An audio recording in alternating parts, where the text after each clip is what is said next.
to say double pivot no dia double pivot, that is Caicedo Enzo. It means attack and I would say a 4. No, left 10 left Palmer there. 10 there's a permanent jang. 10 but it's any a cat 3 out of the so on the left. But hold on. Hold on.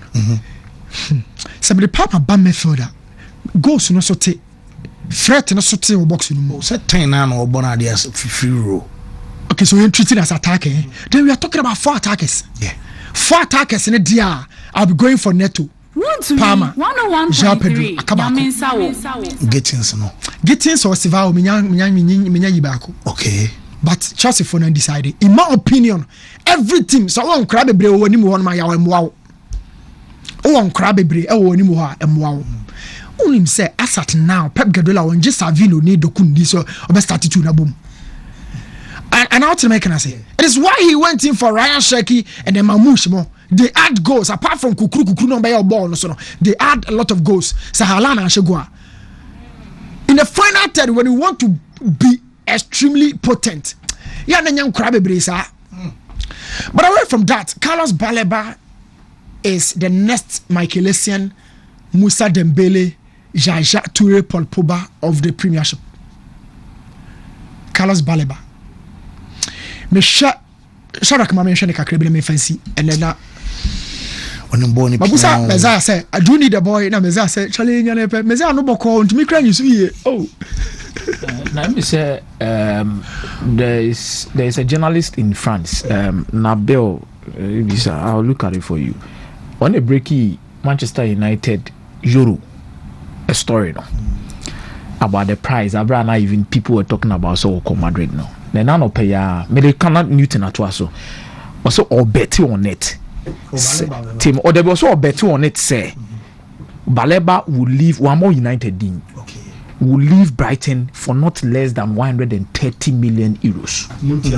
And that discussion is going on behind the scenes. The issue is one Man United team. I understand. But say the discussion is going on behind the scenes. Say 130 million because euros. Last week me say almost say boy in the most expensive African player. So boy in the I was say a yet to say Caicedo di ni bi anase betra no. And the issue will be like Enzo Fernandez. That's why I say it. Muhia nipa no. Unse me pe. Ene me hia. So who hia the other means and Brighton for no so no. Own way of negotiation. I think we would have time for Brighton way of staying as a club. But yeah, Carlos Baleba. Oh, say player me respecting we are especially midfield. I me respecting the player on and off the ball. Obi odi two ni be ma. Baleba body crowd babaje. But the crowd no you no, it's me ball on say obi age ball easily free po ba ho. Yeah, Touremo. Tottenham Dembele. That guy no. He's one of the most underrated players I'm doing here. Carlos is effective in ball recovery, ball protection, and ball release. And imami and Sana Makano. Somebody cry me Baba Jeffrey ho. A cry me ball home by. Let me jemuri to the rightful place. Carlos Baleba. I tell you, me that say. Meza, Bray. Yes, fancy ma yenchetifu.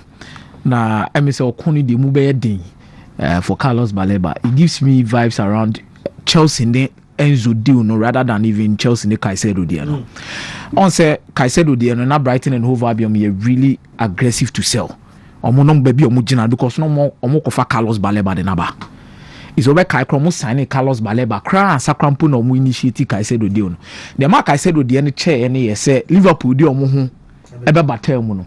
And Brighton felt say we could maximize the car yebenya because competition na yeden aba. But the Inter-America say Baleba de ne say Enzo de ne say Benfica was not ready to sell. So Obekaya January no. Na Benfica nye na adwen so beton Enzo Fernandez. Eti okay Rui Costa yirimu ye interviews. Omo se na Chelsea agina Rui Costa ko gina ba bi o se da bi. Ente sa. So he took the last minute part of the transfer window in January. Obeka na topa. Asana Enzo Fernandez 120 million euros no. Omo confirm say waja ho. So I feel the Baleba issue is going to be like that. Brighton is a selling club. So Brighton and Tom Baleba even summer will cry, even January or next summer Baleba beko. omu a selling club. They know themselves in the food chain and they deal with it accordingly. Even in Newcastle problem. Newcastle are failing to recognize their position in the food chain. Some free hole. Castle free hole. Free hole. They are failing to recognize themselves in the food chain. Because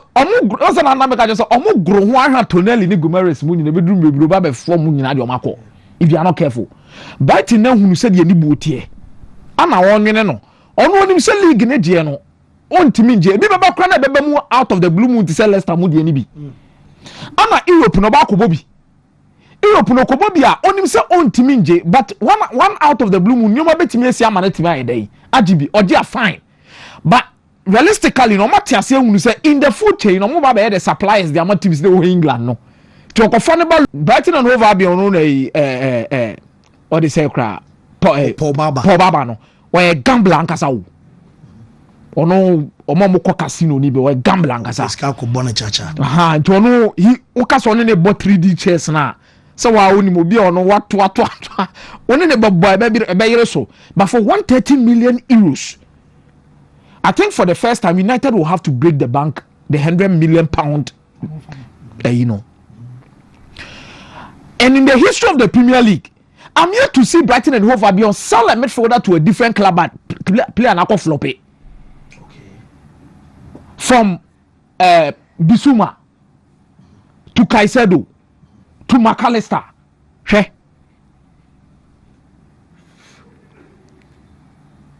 And we were to be Honor 2023.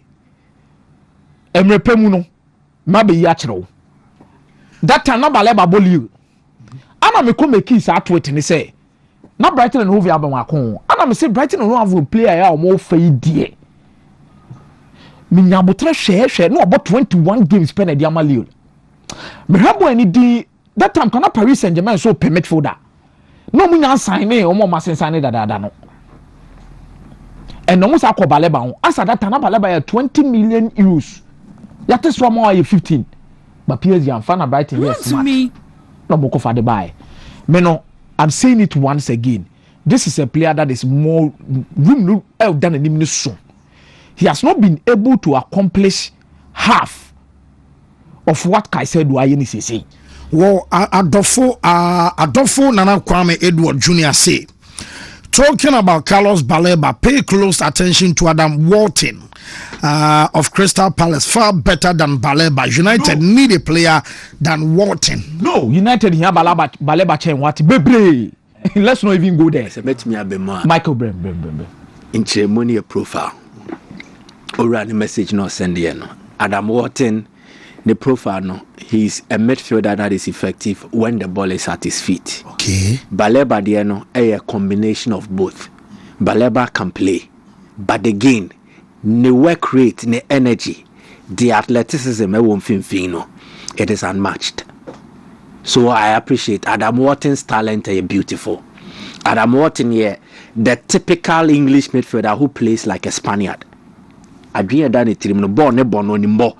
What they check here, assess no the my smile as a mom they take on against Liverpool. But a Juma the Adam Walton in here, me pacho. Indeed, the message is sending. Say profile now United piano. Walton. Say United midfield no profile no piano. Omu hi obi kitaba abo en be Bruno Ejuma.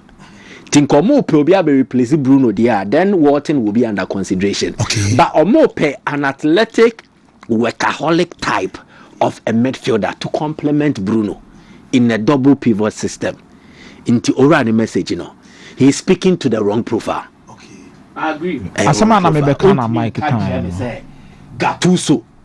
Ene Shabi. Oh yes, our comparison now. What ha dream.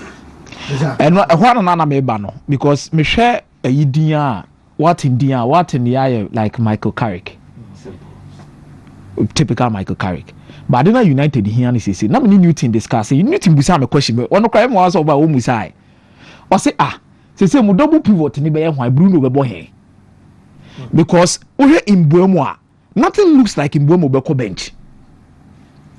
71 million pounds. What you say? Bench. Matheus Cunha, nothing looks like Cunha Beko bench. And the United the Pierre Rasmus Hojlund in every team in Marco. Meaning Benjamin Sesko never your starter number 9.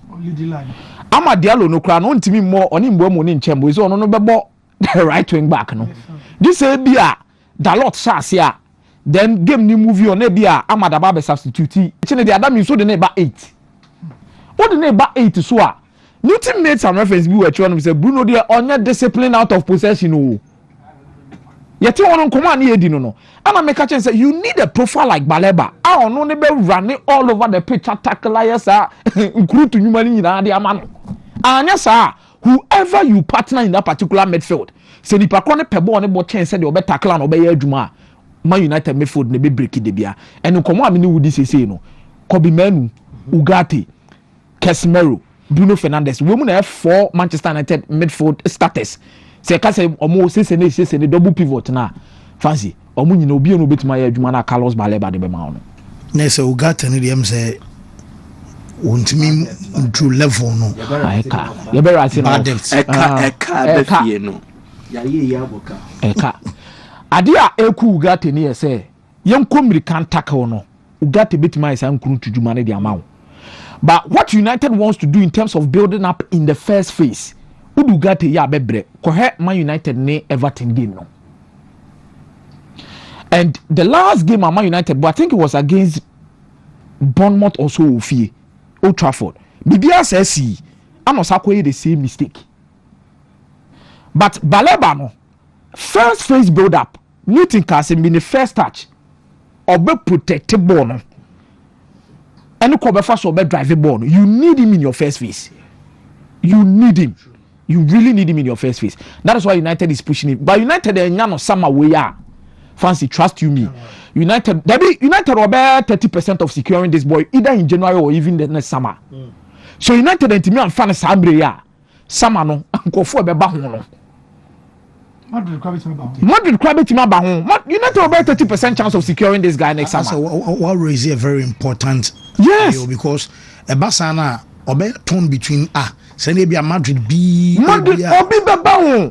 because Samuel United were in the better position of bidding for him and going in for him. But came and back.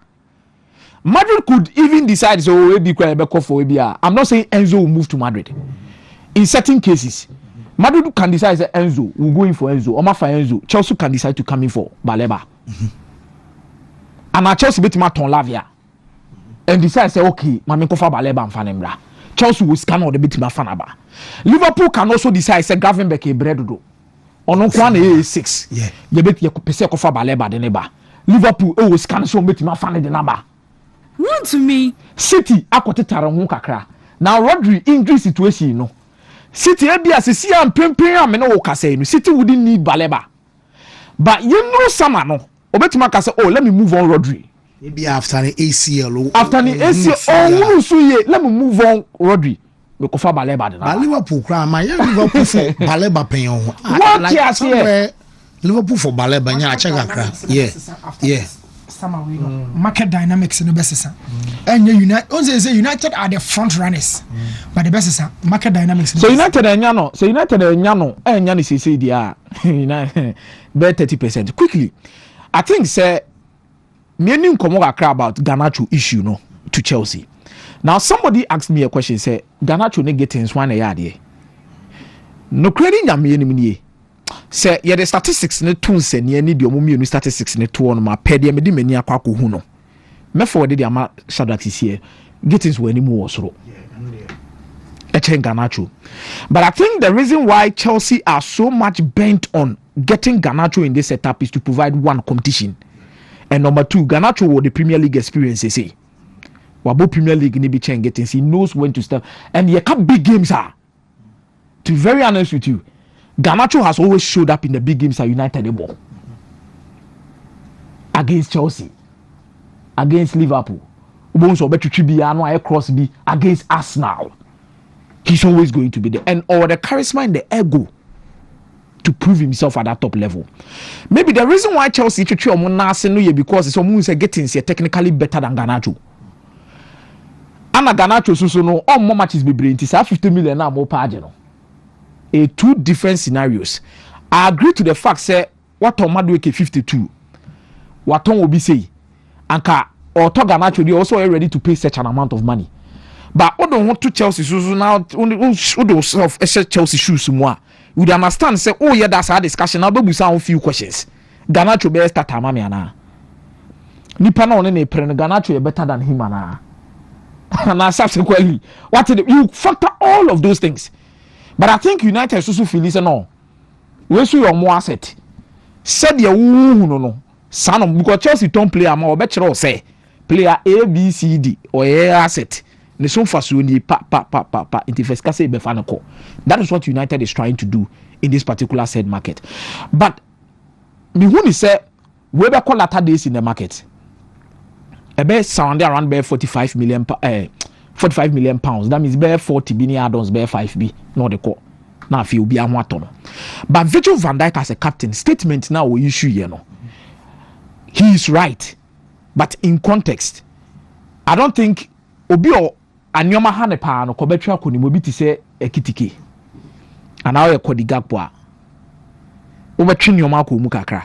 But I don't think these guys betwa ko mu because they are so matured. But the reality is Liverpool needs another forward. Ekitike no ni mbo pa. Some medical betina be catch say me na me ni problem about the qualities. Me problem na me gina na say emre bi atwam no mo ka say mu ntwe ska before a certain player but you say mu betu age because that is the current trend of the market. And now me hwe Ekitike din a hwe ne link up. Anytime Liverpool were moving, only Florian Vetti here back who will feel someone is combining one is combine and almost combine back in the second half. But Ekitike boy in the fast row. The same two players now, and these are new players who are in a new setup in a new league. They will only get better. Florian Vett and Ekitike combination they will only get better. But Liverpool here another forward. It's another metina make a choice say Salah here Jumadi. But sometimes you need more than one game changer in your team. It's Alexander Isak no. Liverpool should push further and make sure some Mosabit Makane. But situation it is say Anthony Gordon ne Newcastle to Liverpool issue last summer. Liverpool ko na so pa Anthony Gordon. Ana omo se e beton ya ni mu bedi nkomo. But omo feche koton Elliot Anderson. E de ma Nottingham. Ana omo sa ton Yakubu Minte. E de ma Brighton and Hove Albion. Ana omo be ya okay no omo se da bi. Ene en discuss we no kra. The 150 million dey no kra e Kylian Mbappe mu price. Says can e Kylian Mbappe mu bo ni bi ne dey omo to. But baby a situation regional say no Liverpool will need another forward. So manya Isaka hwan. Neti a coach ni so asem o kan. Say omo olupo so mo kire omo consider goals. Me I believe the first problem e won here say omo nya omo midfield combination enya more. Alistair Raffenberg. That is the first thing I meet my carry omo. But okwa ni musu a I think Liverpool will need center backs that will push omo more honor than that or learn under them. To make sure somebody media service also. But I'm happy say league, you know. I feel way there. MSA is going to be the league for strikers. Okay. Center forwards. Wow, center forward bet my year Jumane there. It will question of the day, no. Na many job. MSA ba ko pen asset to. Mate. Ba ko pen asset to no. You. So ni ba ko na asset to no. Oh, say simusi. Why? You are Pedro. Oh, simusi. Ono ya striker nti en kan. Ayo. What there you? Mike Bray. Fancy, me that say, Darwinus, the first community show be share go to Man City phone. Yeah. No more comparison between on any. Wontumi 101.3. Who the kind of quarter now wouldn't be bem. It's as simple as such. So Ekitike can go na effect. But I don't share second half chances be so saying now. It tells you it's a work in progress. A Juma one. Nti mema man for adwen konko di go na wa hye no and starting yen ho dede Nunez first game na community show sa obebo goal man for start na we kro ya de sen Haaland o heavy Portugal abobo no e kire ne yehu dia o maton no o man anti o muka o ansakra na o manya mfaso ti munya abotre nti relax second half so hwe na onya two good chances bia any prolific attacker should have scored. Okay. I like his movement, positioning, he's intelligent. Who's a born wa being wom or that technical brilliance. And nipa sa no so who coaching and I watch the ball and nya den. So and any difference between on Nunez no. Where no looks settled and it looks like he's a coachable player. The trainer the onyo obey. Nunes the na takashino doso. A sheer brute force. Nunes the no. But where the no looks like technical brilliance be but I want you guys to water down on expectations, The same for Florian Wirtz. Born and draw boy, and you born on the tone. Born a Wirtz boy, and you born on the tone. But an amse nipa, you cannot cry na do one anti-ACNT. Omobe misinterpreting I am different. These are players who are very good. But again, omo price I had the omo ninti.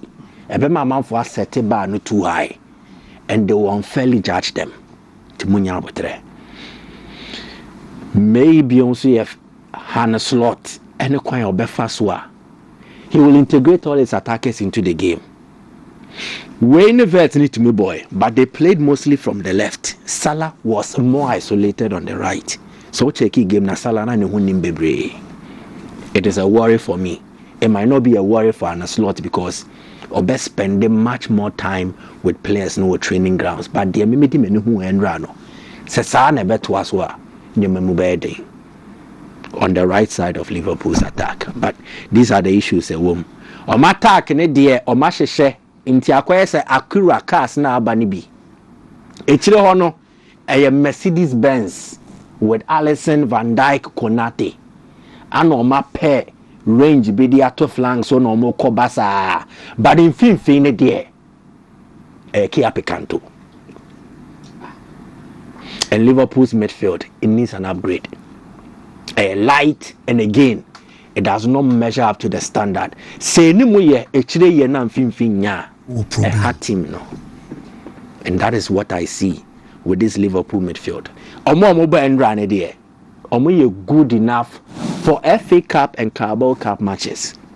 But all challenging for Premier League, Liverpool will have to rely on just two in McAllister and Gravenberch. And near middle national. Exactly. Okay. So when yan years are throughout they however into Liverpool copy attack no, I think say maybe not in the immediate future, but for the long term, they can look at upgrading the status of a midfield no. Wontumi. Omo be starting here, but omo be free bench abano. They can't contribute in equal number.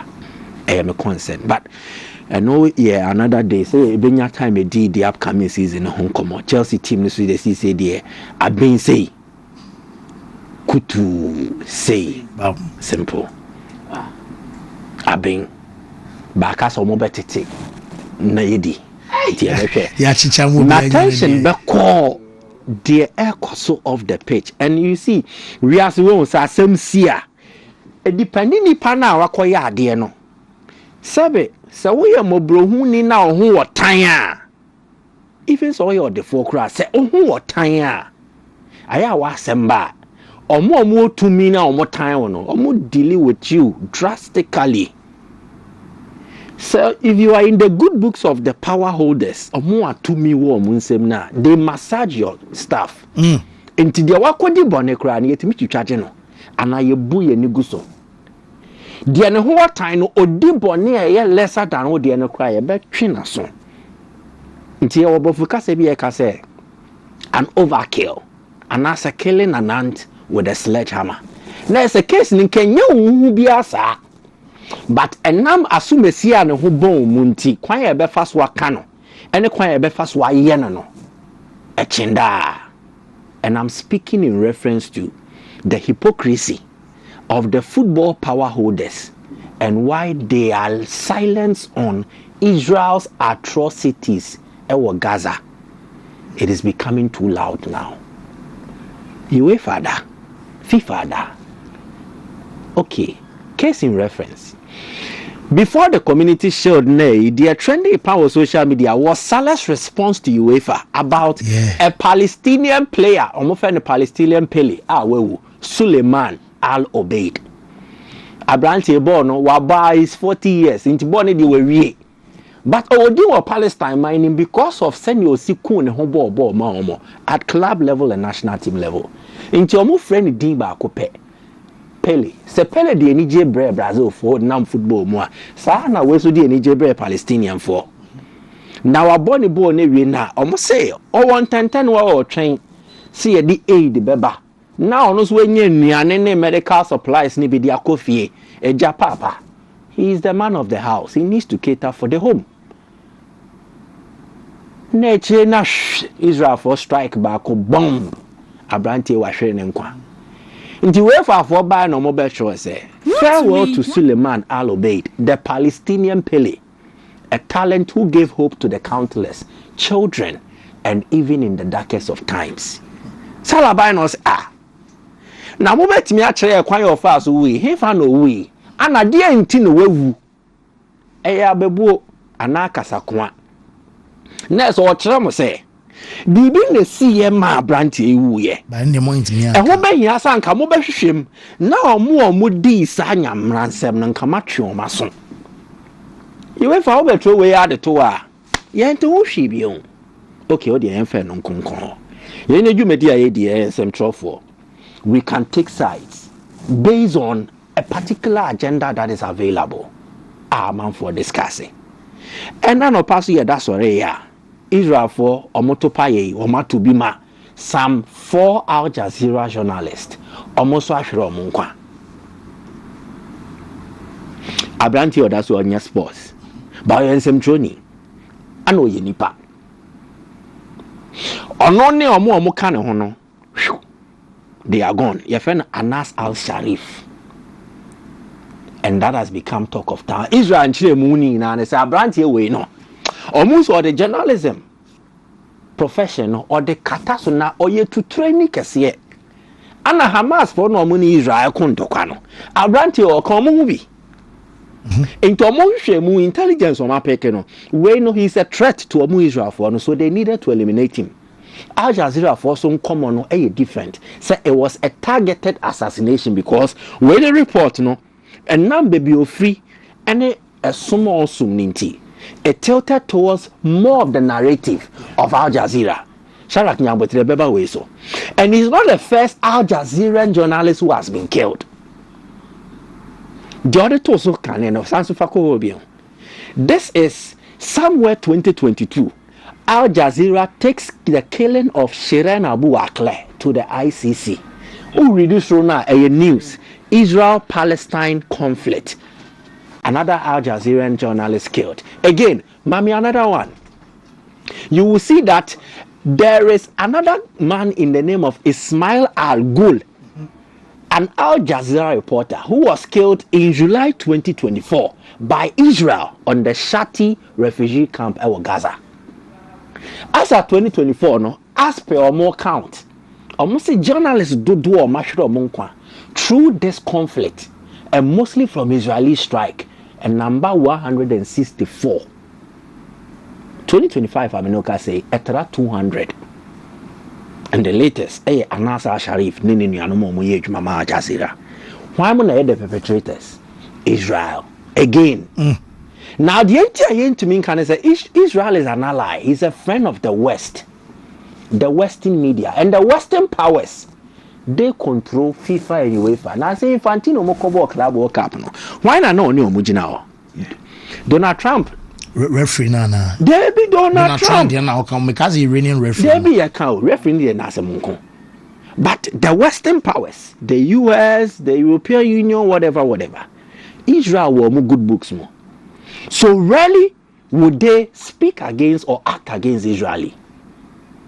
The same never apply now. FIFA ni UEFA no jo powers no mu ani free he. E tumi akese no. Sponsorship never buy influence lobbying. Uhia tumi akese ni se be pia ni o mama. Football is business and politics. Team Fantino mun to me sorry nkasa because baby asam na kodino. If there are any sanctions that will be given out to Israel, it will likely be met with fierce opposition from the allies of Israel. Okay, the same contest, Russia versus Ukraine. And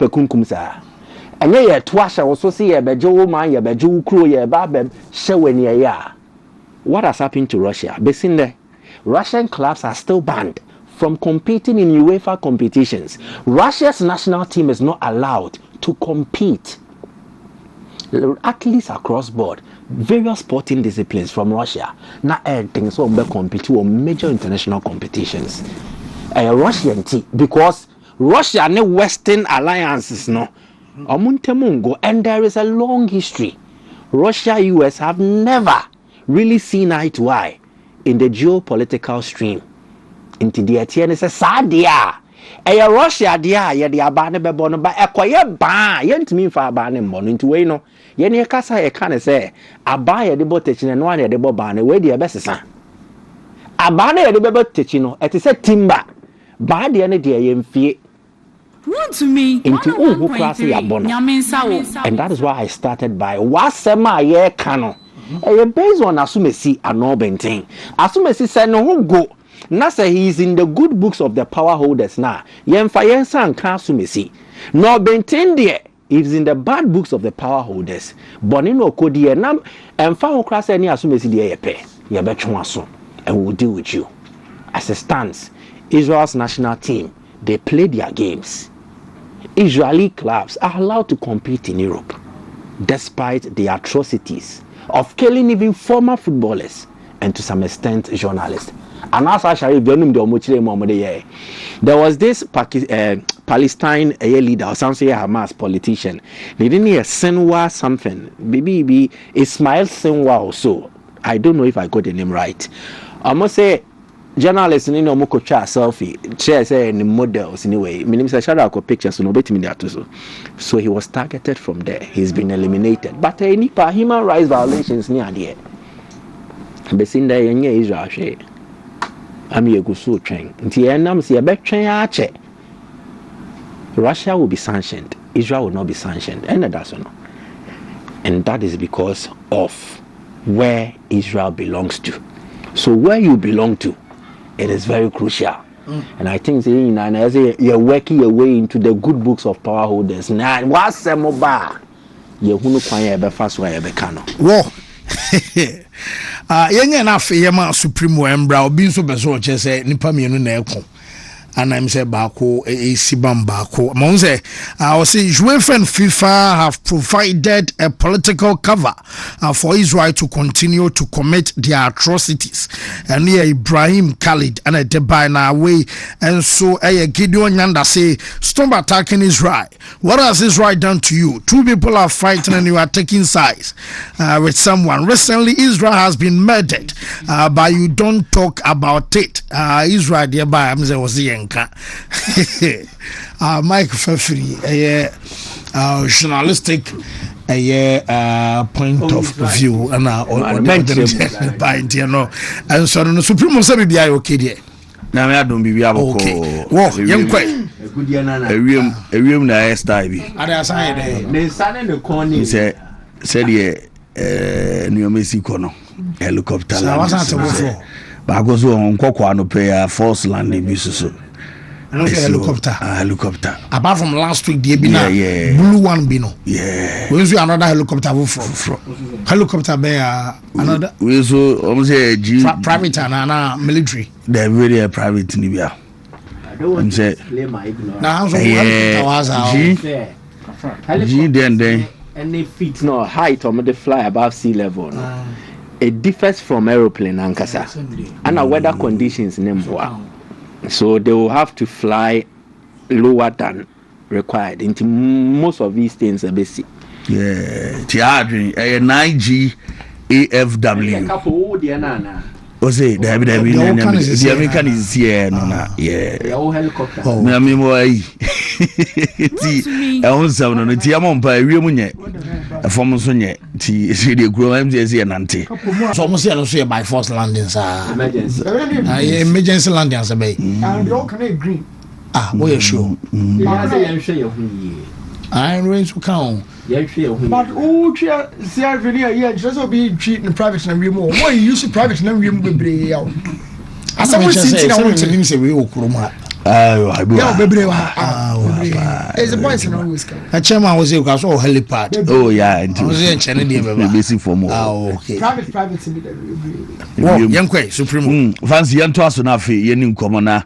ye hwesere nuama ebesi akode afa na nkomo ne die ni nyina no say Ghana Football Association is a large Grusa Kim Pfizer and no injunction some no on some weekend your honor FA no report about say Kim Pfizer for a member of Kim Pfizer womo and so etimi say omo was a motion na ye call Congress 31st ordinary Congress e koso no say any FA president beko term na no de omo be say ye beka wasem nemum de hobia no ye betimi edi won komo no aneda so no na otimi say alaji say adi omo yes omo de komo afifo no omo hu ya na we dwane na say nyasem to akra ejalaji kan grusa say Kim Pfizer omo techi wo so no de on support term no ne otranso ka ho entianom anema eja omo so etimi serve a ye de onsem e de bentie free ena nwumre e kokobe mo china ye be Congress no mbeko nemum no say omo be ka term no ho asem ne de eno de injunction enso eda so ntia na ya hye no so e wo ho na ye rem e wo weekend yi so CAF Champions League draw eno e ba so na African Confederation no ye de won komo bebre na CAF Champions League ne de nyina ni tuase say baby any Gold Stars wo mo ne gina Ghana na mu wo mo ne league champions so kroma wo mo anehwe so me gina na afi wo mo abo e de amagana inti prelims no draw na e ba ye no na say wo mo e be ko Algeria no mo ne JS Kabili wo mo de akobo ani e wo ho na afi nuama ye kama na say wo mo etimi etwa head away ewia na afi wo mo ne East End Lions wo mo enso any US Monastir wo mo back do be win no na eja go de Gold Stars ye nim say e de wo be win into wo back and wo no be shana for ma progress e di akoma nim na player back ko experience our Africa imo our Gold Stars team near Vincent Atenga say or ball with media ma ko Africa into no our experience has and so a ball into no no e de kakra to dwane nyina ne so say ade back be hia team near motivation and so be prepare well so mo prepare ya e betimi aboa ama team no akọ manimenti Vincent Atenga kakra or itudwa. What I can say is we need good motivation. We need to prepare very, very well. We need to prepare when it comes to conditional wise, and we need to be tactical discipline. We need to be technically everything need to be sharp when going to Africa. So I think with all these things, it will be good for us in the campaign. Well, it's not going to affect them because everything there's a saying that in everything there's a first time. So what we need to do is we need to train well, good motivation. We need to be well prepared psychologically, emotionally, spiritually, physically. Everything we need to be well prepared towards this campaign. And when you talk about the new players, we need to understand each other. We need to know every behavior of each and every one. They to join so more areas so make my prepare well motivation so be boamame captain Yakubu Hak kakra no so the to join and say a very tough challenge at the team no nemom omo say o betimi akọ manim na afenu ma kama because so a champion or Ghana ha or so timi e koku share obi or a champion or Algeria into omo share GS Kabili no ade omo prepare very tough game but still omo so betimi akọ na afi o mabo game no abo na afi o ma share. It's a tough task which you need to prepare very well because we being champions in Ghana, you are going to face champions elsewhere. So each game you are into, you need to tell yourself you are playing against a champion, which I think that's why this time our preparation is ahead of the previous seasons I know of Gold Stars.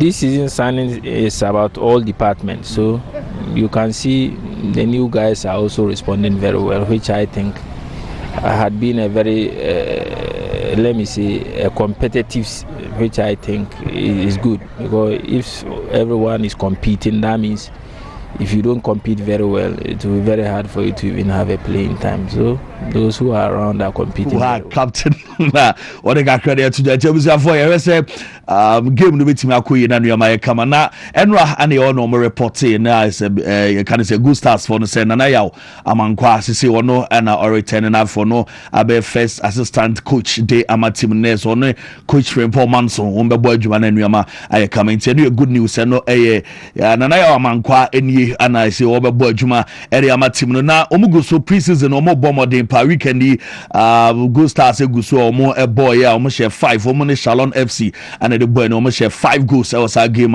omo e born weekend di e wo UG enu ye Mensa Saba Park ho and enu ma so of course yen to aso na afie ni nkomo e wo confederation no so eno e Krobia Kumasi Asante Kotoko omo so e do omo ni be che Nigeria womo ne Kwara for na e bo Kwara for omo Nigeria Kwara United na sa game we so yade say Jollof Derby say said ye Kotoko bo Kwara EDM say easy cry inside any game and obey den ama Krobia etwa head we na omo do omo ni be che Morocco so omo wi ne dia no omo ne work for no enso dia akobọ ani anu ni say omo advance ko omo nti we say omo twa head we the next game no with that Casablanca no good news feel e dey ba minim say two teams we nyina de den a ye betime hia work na afi ye kan say good stars so etimi akọ manim na nuama ay kama Kotoko pre-season na Cape Coast omo any abre pa a omo ko prepare na afi omo de aba league no na afi Africa na say be nuama e be kama into players no omo etimi ko pitami do akwa enso etimi ram ni nyina so pra ay season no crab start na we na Kotoko entimi enya no amana ram eno e kakrefo no de be say Kotoko team no animo no be Shabet Amoa Morefin Donzo ana afi kwampoku no e ade say de ne omo beti aye adwuma de ama Krobia o training na coach ono nso oye coach edema Kotoko Abdulkarim Zito ye adwuma pa nti wo hwe se nyame aduma players bitimi aboa na afi entena na etimi akasa ede amoma no e reporter eba Kotoko any house game no ana chairman solo eko share bosses wo mu etimi abo wini a obeche boots ama players ni nyina ade so wadi ne bosha so ama enra ana say weekend wono nso akoye ni donation no e the boots no ama players ne kama pe no e kakre free o de ba Kotoko eguso bonkomo na Midfield and Swatraman former player FN Walid Fuseni no ene enkomo no besa akoso mo yo madwen say eden a player yi eso mo nsaka na afi obedi dwuma de ema Kotoko no Walid ensem no won sem e banti de no enye off crack Kotoko eguso a wo mu ne abranti edwetwe enkomo ene o mo chese enkomo ne pomponso no ebe koso yi pa ho nsem eno no former Sandero goalkeeper Kwame Banso eko South Africa na Kwame eko senko hwese ni obetime nya de obi ho na afi nka ono atoa so na mom enuama nkoye ntese waba back to Ghana we free agent obekoso na afi odi dwuma na enuama enso aye kama no nsem na has nso ebo weekend di omane Mighty Jet omo sha 3-0 eno ye Frelia eno ekoso pre-season no eho enkomo eno no na has for no woma kwa United akope left back bi efeno Samola Mankwa na akrani mbobo o yese bunkum no so anye ize kra tinyame adoma yet is as for the announcement baba because we really medical our say no betimi atoa so na wadi dwuma Henry Kwaku Boateng no pano me ka to say kwada so Messi and so has eguso still na enche wo mu ene kwada so Messi ebe wie na afo no aba be digro na nuama ye coming to as for no wo mu guso kwada so Messi na hwe na wonam 10 wa mze enya asem go to akra Henry no e won sem eno no na fancy report eba ne say Basake Holy Stars for no yet so mo hwe say former media ma coach Augustine Evans Adote omo ebe fan na afo no abedi dwuma edi amomo no kakra efio ede banti me fancy na team no mre na omonto aso emfri ho mate yada say yenkwe yo eme de say finally draw na ba draw na ba for Gold Stars ne Kotoko season bia no ya na ye can say as a nation where we feel we belong to, unfortunately, you are dropping from Sahara bracket, you know. Now, a sad time for everybody up Ghanaian football. The American one say, Tamana CAF game no, a sorry on in pompon so no. Na Ghana air Kobiano are the two for the Champions League. Near the two a call for Confederation Cup no. And then a boy a brave piano we're so assured say. Yendu semis ne die yaw yeni bako ha ni obako ha or you two ha ni obako ha, and it gave Kotoko House of Folk the time to ascertain themselves as part of the continental elites. Yeah, discuss Jazz Kabili, Nomone Ali, Nomone Sound Dance, Pirate. You know, we've always been thinking. So we have two clubs that belong to that bracket. You know? So a back a crown on yes, I been Brekum Chelsea. And Adriana, they also pushed very hard our continent and so. Each one of Brekum near Adriana, if you follow the Koswa, and even record a Queen for Krobiano. Clotte so ye the same thing for Beckham Chelsea. Rising as a top scorer of a continental championship. A bit and say Aziz Babaye for medium dreams, you know. But so sad. A bra football nyini wa continent no so no. Na ye yetibayechi. Na ye yetibayechi. Afi draw ibaye kotoko anya kwara. Kwara no me ka kire. Baby akwara no bia no omba research about kotoko so much. Because it didn't the kodada. Wow, you player Obokara United. O papa krate kotokodi ansa na obewo moaba. This is truth. But the tier say in prim ye ka say.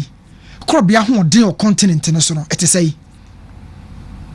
And akwara so ne rise as a force or Nigeria to say. Enti so kotoko preparation they've had some of the best preparations they will have in the last couple of seasons, 5-6 years. Now look, breaking season, what has folk, you won it. What Kaiser Chiefs, you won it. After that, also I could prepare Cape Coast. And it's the Confederations Cup. What sort of preparation I will pay? Players here, papa, they are one of the squads. I can say, Korea, they be a new boys in us. Na new boys no so but so check here na na yapon time no na ya kwa me say adwuma no si na yapon sam na so ne da se bram na so but afi ne de e bia ne se couple catch research masolo e ko share place ne boss if omutimi share house foka obema bia boots who say e si ne kan na share oche they want to see sources France and sources they want to feel say Krobia as a continental giant no ono no wasa ba bi no me catch you say even Dr. Ogum Saki no Morris mo batch na e code do na no agadas mo ne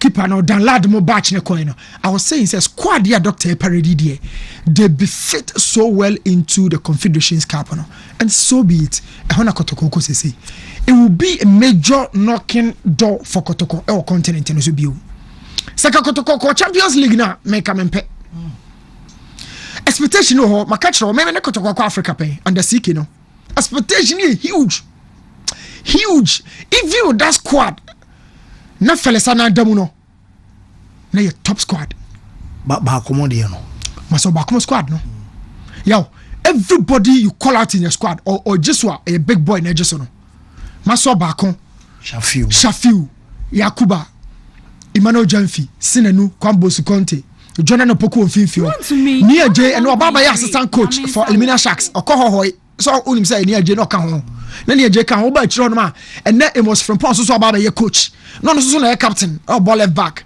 na Jimambadu wom Wahab Adams wom Augustine teacher Kwadwo no so kan ho look at this squad sabe ball ni mu bɔ no hwan na yakora ma ho squad ya maboboyi everybody was so matured.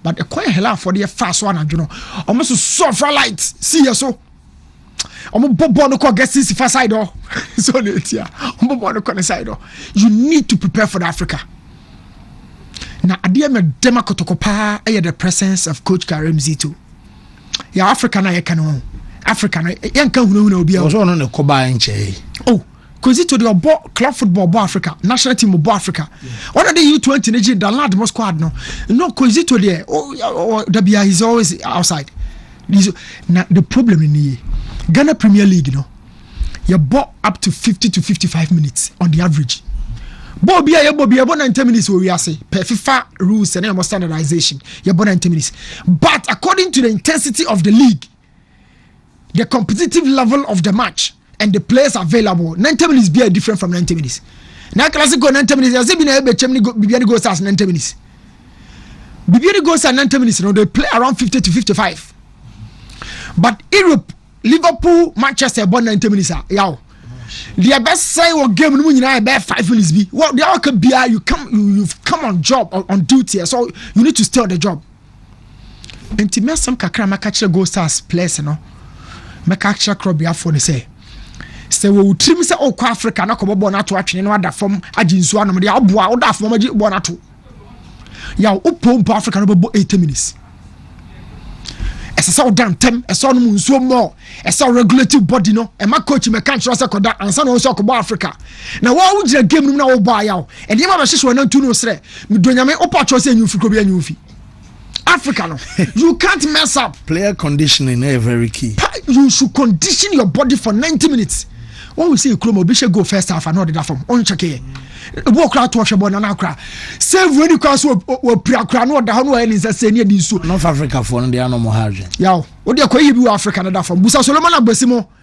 Jafet Novano, boys in a call, you know, Africa, Samatasane. And so ask them. And we are telling them, you see, we had 4 slots. So go Stars. So what history? Pressure. Go and do your best. Now, Kabili yeah, a game, but any game, a game, but any and Sumanyame and Bruya homework. Yeah, a game, but any game and Bruya Coponso. Okay. And Bruya Coponso. Go Stars before Grobia before. Meza. Yes. And come on about clubs and the chances of qualifying to the next round. Now I want to see your starting league now move preparation towards its fitness levels near the end. Then I'll look at it very well. But on paper, I think says Go Stars a free and Omutimitra GS Kabila. Omune the winner between East End Lions and US Monastir. Emuba Akunebebo. If it ends up to be East End Lions, you are facing a team or no, or the different motivation because of opponent in our in a free mono. And we will also be bringing in a different level of confidence coming into this game due to opponent in our facing. No. But I think it's a very difficult task for baby any Go Stars. Very difficult. Very difficult. O check it the Algerian League assistants JS Kabylie or more pejaba. And I think so money nipa na that top spot in terms of omo league in the crown omo we na me say be 2 points bi o say it ahoden no wo ho they have the quality and I be say to kwan because I think so ko JS Kabylie any straight flight to Kabylie hono na akwakosi akan no ben in them one sometimes Algeria na bi om ko fa Turkey ko fa Istanbul and some ma ba Dubai to be in class do those in a bit me a fast straight what I say we no ball be chata we be chata and found crash the way Kumasi airport TCC no on say first no no mo ba first no mo ba no mo problem ne say omunya there be tunnel na ye dey see once ana flight no was soro you know the better no mo dey see no and it be difficult the mobile for now but I be Kumasi International Airport or Prempeh International Airport it better ma say directly on ba be see o no mo dey baba a difficult task especially about Go Stars in the home first. Very difficult game. Very, very, very difficult. Fancy women in fat training come. I'll be very honest with you. In fat training come because I will be on best man and do what tell whether they bet tell go subia. We know who shall not try 4 and 5. Now we are okwanene one kwa best or self for Kotoko. I think Kwara State on paper Kotoko qualify ebe mo pa. Kwara State at also 14th on the league log when they go to the Nigerian Premier League. Kwara Mumakrumara. Debi. And they are Kara. Kara, yeah. Now we are kwa. We are kwa. Kwara no kwa Nigeria honum no mo nya force. Kwara for no mo nya force. Ke Remo Stars bi ana yimbe bi na nke ba. Ka yemhihie. But mo yi Kotoko so afiri mu in recent times nyina no hwe. Bajaya for ne. Once Bajaya kra de was ba hwe. Ba Kadiogo hwe Kara. Omo yi Kotoko film no na these kind of teams. Baka we Kenya match. E ma Kotoko. Ka match na nkasa ye work de no. We Kenya match. But on paper I believe Kotoko have the men. Kwara State Modi on paper. I'm speaking on paper. After the first few games, we also come in again and discuss tactics and everything. Oh yes. What the dreams Oh yes. And I think by that time Akotoko so be born na okay, not Sudan be born qualifies. Ka enye Sudan be born qualifies. If you have Kwesi and these guys, Malik Jabel mo actually now mo to push Abdul Karim Zito no so enim day.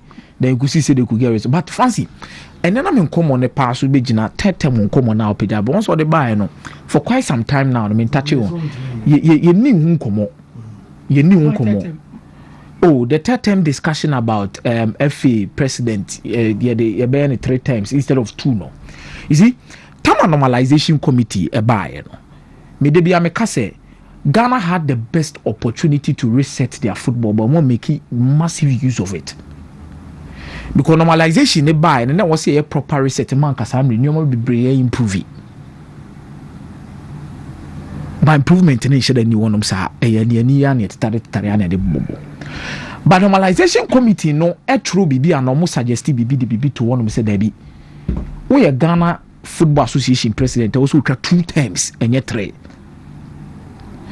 I'm sure say your football clubs ni empenyim for us at that time no mu nyina wo ho no ma wo di animu me ekọ me GBB atum normalization committee ekọ congress bibia no they understood the reasons why intia you call for 2 times sabi ehunu bi painting abo aserewa one na be di agora no wayi nani atonche. I want us to distinguish this thing away from Ketokreku as a person. Francis, what did they mention as? He's the current FA president there, but it could be say, third time you can back to maybe a banner to naked and stand the What did they mention as? It could also be say, Ket Krabbit must stand in lose Saban. Yeah, so I want us to treat this topic far away from Ket Okreku as the president, as a person for the Ghana Football Association and discuss the whole Ghana Football Association in the decision to go in for the 3rd term, if it is good or not. And I'm not preview myself beyond reasonable doubt. Say, yeah, no, you bet me ako 12 you be an ipakron, this be obey here 12 years and son what be achieve BB. I'm a dear to crown a normalization committee in a catch you say 2 times in a year. Tinambidi can boost our beno. Because yeah, terrain yeah you way. Fancy. Omo will be free or the dome.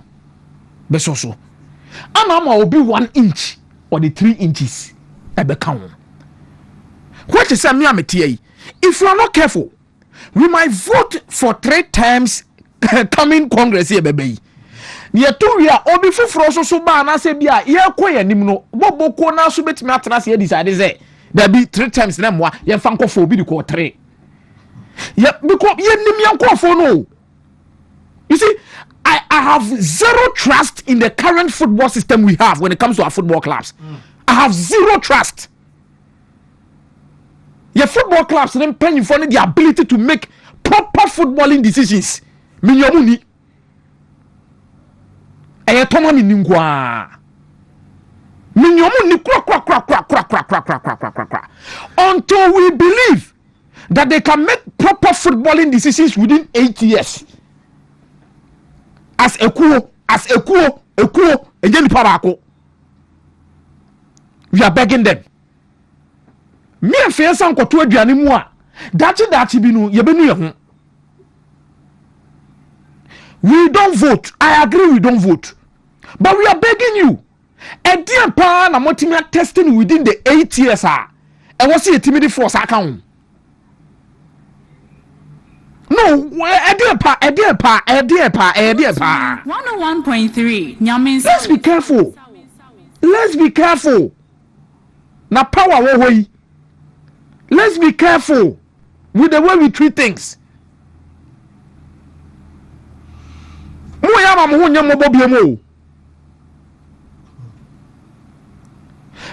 make us say the discussions we should be thinking about now. Hey, 1 million Ghana akoda. Yes, our lunch in any productions na sembeka ono. When it is going to reach the account, some of these discussions how to make the league better. The league better. League na mo bon mo be feel comfortable be man na better. Na the clubs no be an complain no mo you okay. Ana oh, omo de omo timi no mo yo masa fa kira be frɛ. Na so no be an frɛ. Obi an frɛ be. Wo Mike Bray. You see Akomia, I have listened to this argument about term limit and amendment in a way, no. I think, sir, we owe it a duty to to explain to them to understand what is happening. I hope you get it. Good. Time in him. Maybe Ochina. We have to do that. Yeah. Let the public decide. Said the eche mutre omono. So omote asia omunjina yes and omujina ha no omujina. Because clearly it is a football practice. FIFA has made amendment to its president's term. CAF, the presidency term, 3 terms. Football mra. Yashishe free throw ne saniaba. Dia omo peso omo ye no. Emra ne ka sign ne fa ho. I want us to do that. Yeah, it will help omo muti ani omo hwe to better understand enkomono. Omo ti ase a enye ye kra ne ebeka a na bi omo ani bebi omo begina. So let's do this tomorrow, Mr. Remo. Good. Away from that, in common ina kwa kujina your clubs no. Baby, North Africa for South Africa, particularly the South African clubs no. At this rate, you ain't mean catch up. No cre. This ye nyamwa. Yakase de yani ani omokoya, you ain't mean your mom pemso. They are like 10 years ahead of us. Truth is naked. Truth is I can say a naked truth. Naked. Ebi na mpese me catch me kino. No kreno, yes I say no kreno say naked. Ebi na mpese me catch. Say nyamwa. When you have been following our game, to me. You know where he's heading to us. If you have been following our game and their game. Even Simba, our Munyan drew omono. How they run omo football clubs. To me, 101.3. This nyamwa. Emwano. Ebi be free government. We need investment to change the local football sector. Infrastructure, sika, the divide clubs mume peja omojumedi. Again, we government dey free wa clubs nankasa need to help themselves. The brains that run football at these club levels, they will say mupeja. But it's through the adama kuma so kesia ankasa no. A regional competition. When was the last time a West African club played in the final of a CAF Champions League? And a Ghanaian club, West African club. Again, when was the last time a West African club won the CAF Champions League? Final crowd moy. Thank you very much. One baby ankomaneke kako. Yakechi. And I think this should be an initiative where the member association omo football administrations were Africa, West Africa hano. Ebianka GFA, Nigeria, omo football association, Togo. They all need to come together to understand, say, send your football club level na kwaye wahano. So man ke ka omo ho ampeja.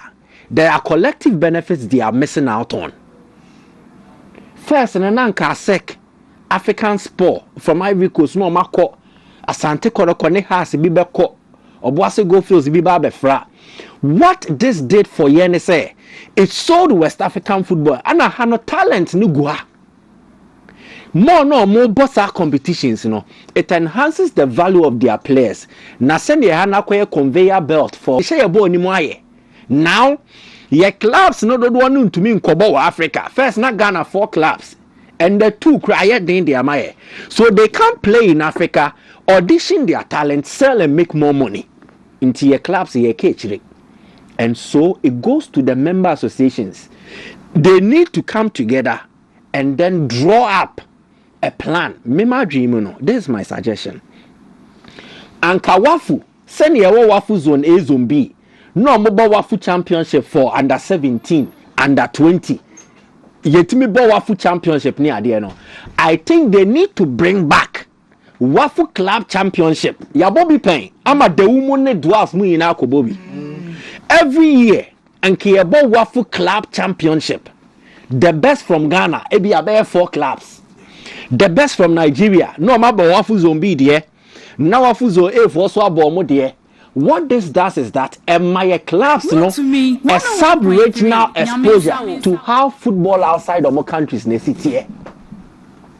And tinka, Your club will be abo every year. Wa bubo bubia oba top 4. And can the end of the top 4? Hano don't care the top 4 no ko full level. No ma ko bo. Your team no ma bo. Into off season now come their ball competition na. Ebe bring your clubs na bring your players no. Into go stars are qualify. And you're the first entry into any competition outside Ghana. A man is say exposure no. North Africa for mo ye obehu no mo bo eye the Arab League omutimi de ko Arab okra Arab omuni Saudi Arabia clubs Asia Tunisia for Kosafa they have regional competitions they play. Say the mintrawo no bat say the nanu ya Kaiser to South Kotokoi and they pre-season Kaiser crabun say say me team you cry no me nya ho dwuma and they pre-season but we know it should be something that Wafu comes to appreciate. Send ye OGDSA under 17 for anyway. Ye more competitions buano for talent development. Again, for the progression of our clubs and then to improve their competitive levels. Let us give them competitions to play in. Na hansi omuju medie no mu hunu send your mu teams na level ni sitie so that ye behye mukina na yahye mukina. Enya sana. As the years go by, your clubs in Tibet, and then these clubs continue to rise. Alali, Anya Shekrano, every year, Obaboni Egypt FA Cup, Obabo Egypt Premier League, Obaboni Champions League, constant. But Obenya an Arabian League beer, Obetimia Koshia Alila, Al Sad, Ewo Qatar, no Nabo. Let us start to bring back active competitions for the West African clubs. Serious. Important, yeah. Say most of the time, you know, say qualified here by Africa. Ordinarily, the Ghanaian beer can say, "Oh, where do you hear Africa experience? Good. Africa experience." It has been a common phrase. So beer can be some Africa experience. Then Mickey is trying to put across and say Africa experience and all the tough for Ghana, tough for Nigeria, tough for whatever the contest may be. No beer and say my bomb young pain in a preliminary competition be a regionally based. This is top notch decision. Another thing about is scouting. Who players in Bebre how and they do all cry. A bonnie said they nisro. You get it. I think member association presidents or more West Africa. And that's like the one I catch you. He's giving Ghana and the smaller countries sent me and push it born continent. Regional kind of West Africa. So and about a investment was a Ghana, Nigeria, Senegal, Cote d'Ivoire. Eba say kum investment. Go stars need your my nyina no mbekọ Africa. No ma too much expect. No aba. Esa onyaw kika no. Na benyeska kranga first kware ka onya ka prekra. Enti we place the farm of no mo hwe omo no mo koboda. Sometimes who ba you see it. Me kabili no. Easy. Just how you like. Well, yemra na fe yema interviews no ento aso. The wa dumo say na wife your friend Kelly. Yes, one face show ni agrokro no Chelsea ni so wa. Or the bano kraba tuko Palmer. Auntie Kelly. Mamine we say so quick. Minister Maxwell, mene your birthday. Na o sister Ophelia say young wish you happy birthday. Ophelia na o share on Saturday no. Oh, there be and you Ophelia no money if any say. Oh man, you be a number. We Ophelia say Minister Maxwell. Nyame inshallah na o ma wo kwatenti. Okay. Wow, Mate, yada say easy. Number code here. Already I don't. Yenti way. You didn't check see be more tea for now. So the GP pie.